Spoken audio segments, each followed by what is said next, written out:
Assalamu alaikum everyone and welcome back to a Gala video update today.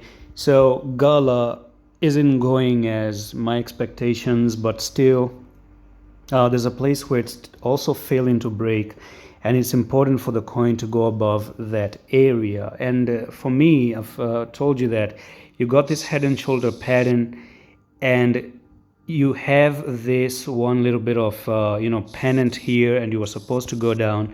It didn't play out. If I zoom in there, you had a break to the downside. When you went for the retest, you smashed through the retest and you kept on moving to the upside, and even invalidating a head and shoulders. Now there are some few things that I want to make very clear. It might be frustrating that we talked about head and shoulders and things are going to go down and this and that. And maybe if you're a trader, you might have ended up trying to trade the head and shoulders on the 4-hour time frame, which was actually this pattern right here, right?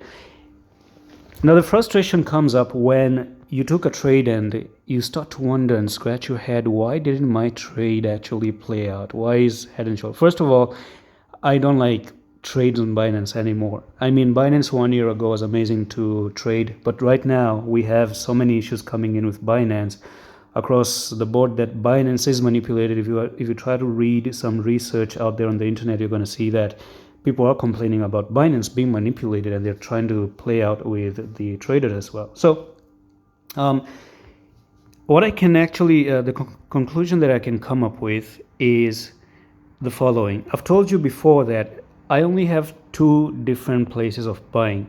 Number one is if the coin ends up coming down to this trend line, because you got one touch, second touch, and it ever comes to this trend line, that for me is a perfect entry, because you got a discount, number one. So whether you have manipulations here or not, it is less likely to have manipulations when you're oversold.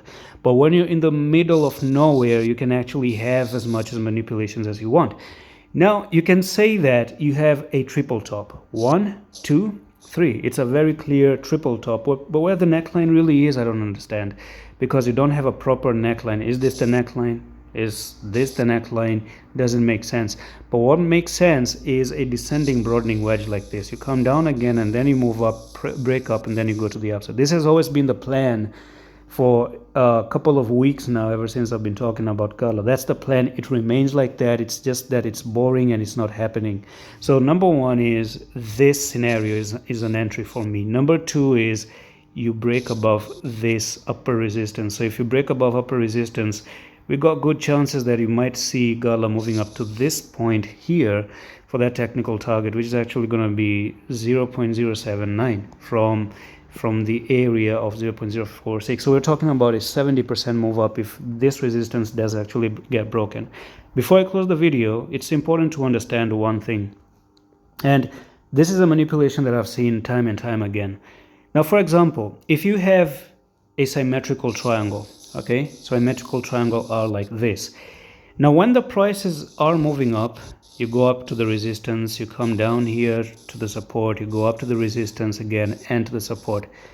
Let's take, for example, this move here, okay, this move. Let's say the prices are in the middle of this place right now, okay, just like it will be right over here. And if you zoom in into this area, they end up doing the following. They end up giving you a head and shoulder somewhere here, inverse head and shoulder, to tell you that it's going to go higher.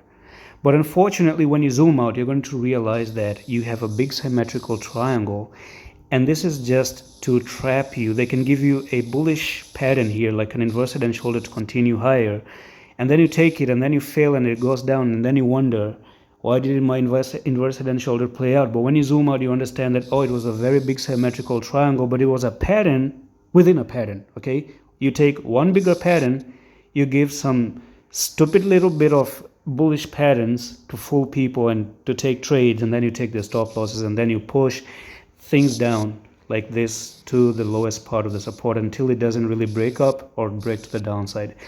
So these are things that people have to understand. I've been teaching this in great detail in my course, by the way, if you want to get it, because little details like this really matter. So imagine what that course, I'm going into the depth, really depth of trading actually in that course. So message me on Twitter if you want to get it for a discount as well. And for me, you can have head and shoulder, you can have symmetrical triangles. Now here they have a pennant, so I can say that you're looking for a drop here, and that's actually coming down a pennant, and you're looking for further technical target, which is going to be from the top here to bottom there. And you have a technical target for Gala at the moment, which is actually going to be down to 0.03125, and invalidation is going to be here. So you take out this highest part and you have a invalidation to actually go down there, so you might be able to tackle back up to that resistance if you cross the flag right there. So that's pretty much it for this Gala update. I'm going to see you in the next one. Allah Hafiz.